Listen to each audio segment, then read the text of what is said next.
Just want to let you lot know that if you're watching this clip on the Fozcast YouTube channel, the full episode is now available to watch exclusively on Spotify, and it's free. Come on.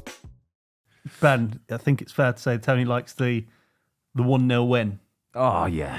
Talk to me about the... I used to love a 1-0. I told you.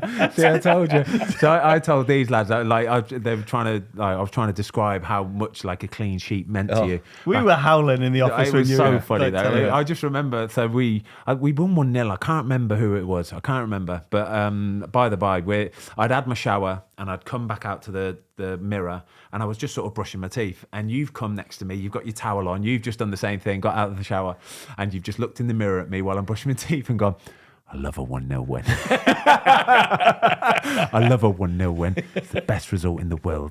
Them they're going home fuming. I'm just pissing myself laughing, brushing my teeth. It was brilliant, honestly. You and your towel there, just next to it. I was like, oh, this is class. Can we talk about the famous Serge Gnabry, please?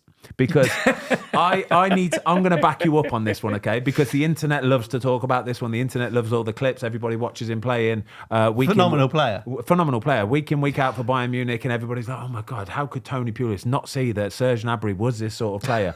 But tell your version of events, and I promise you I will back you up on this as well.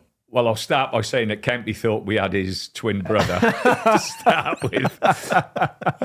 We haven't signed Serge. Nah, Serge, I had a phone call from Boldy, Steve Bold, and he said, listen, we've got this young lad. We thought he was going to be a real top player.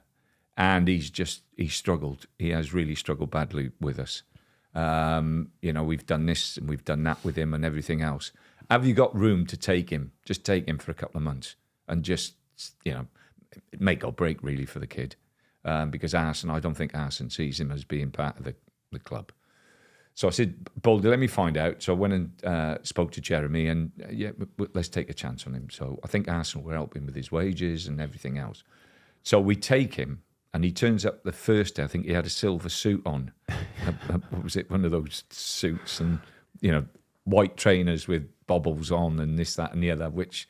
I'm thinking this is not going to suit the lads. Snazzy, basically. Looking a bit snazzy. This is not going to suit, the McLeans and the Gardners and the gang, And so, anyway, training, Ben trained with him. He just never, ever got near. We had a good team then, Ben. Yeah. We Solid team. We had a workers. we had a really, really good team. And to say that he was in front of Brunty or James Morrison or Fletcher or whoever it was at the time is wrong. It just never clicked. And one instance sticks out massively for me, and that was the reserves were playing Aston Villa, which was a big game for West Brom. And I was going down to London to watch a first team game on a Monday night.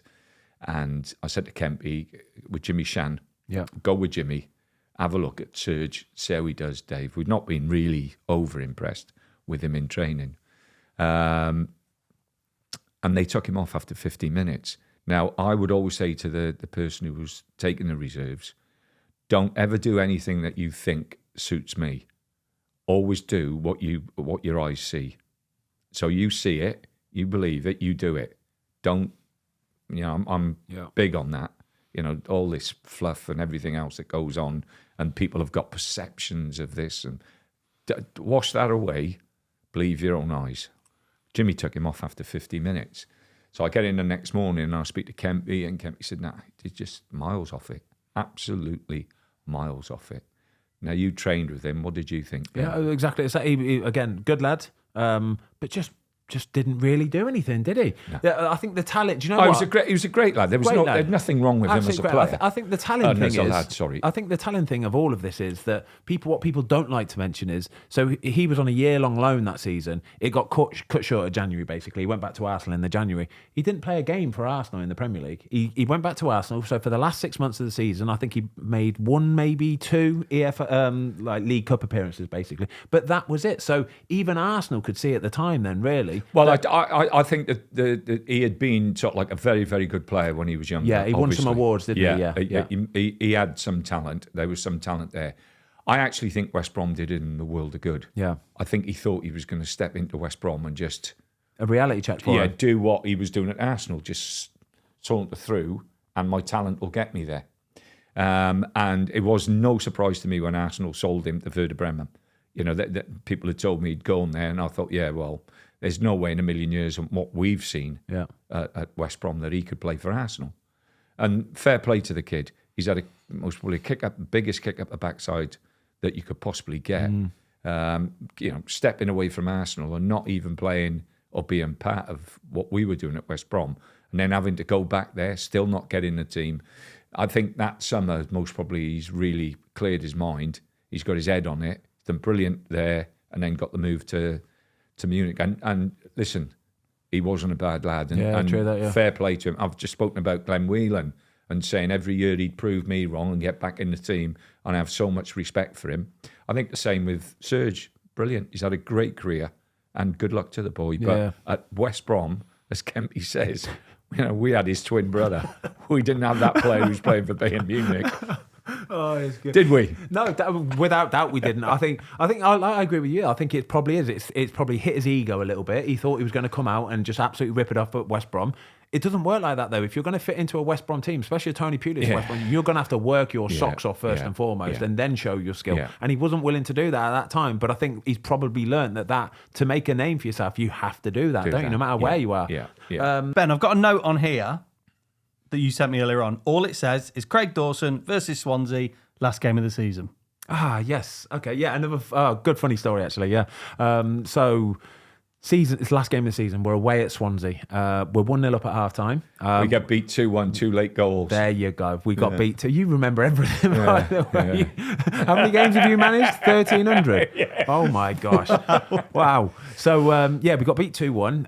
And Dawes, for the last 2, had a bit of a stinker. He just sort of got turned. He lost his way. He was trying to be a bit showy off it. It's the end of the season. Anyway, we got into the changing rooms at full time. And I'm just thinking, do you know what? We're mid-table. We're safe as houses. Yeah, we're safe as houses. Everybody's just going to go on holiday now and have a nice time. You absolutely unleashed on Dawes. You went mad at him, right? And to the point where I'm sort of sitting there thinking, maybe I should just say, like, all right, Gaffer, like, relax, yeah? We're going on holiday tomorrow, yeah? Do you know what I mean? And then do you know what, right? You kept going at him, and I thought, no, I'm not going to say anything, because I knew I was flying to Mallorca tomorrow, right? And I just didn't need the aggro. I didn't need it, right? So I thought, nah, Dawes, you're just going to have to take this one, mate. But you did. You went bonkers at him, didn't you? Yeah. Listen, Dawes, I think I would criticise Dawes more than anyone else. But he was always picked. I always picked him. Thanks everybody for watching. We hope you enjoyed this clip of the Fozcast. If you would like to watch the full episode, it is now available exclusively on Spotify for free.